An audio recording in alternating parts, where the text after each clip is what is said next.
نائب وزیراعظم اسحاق ډار ویلي چې اوبه د 30 کروڑه پاکستانیانو د ژوند ضمانت دی. بهارت یا وړخیزه سنتاس لوزنامه نشي ختمولی. که چا زموږ وطن ته په کږه سترګه وکتل نو د تیرو وختونو په رنګ به سخت جواب ورکولی شي.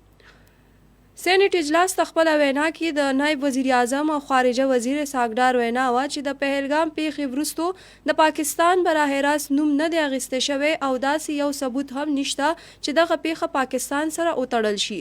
اسحاق ډار دا هم ویلي چې سنتاس لوزنامه کې لیکلی شوي چې دا معاهده اتفاق رای سره ختمېدی شي. نائب وزیراعظم زیاته کړې چې په سارک ویزه موجود بهارتي وګړي دي 48 غنټو کې دننه پاکستان پرېږدي.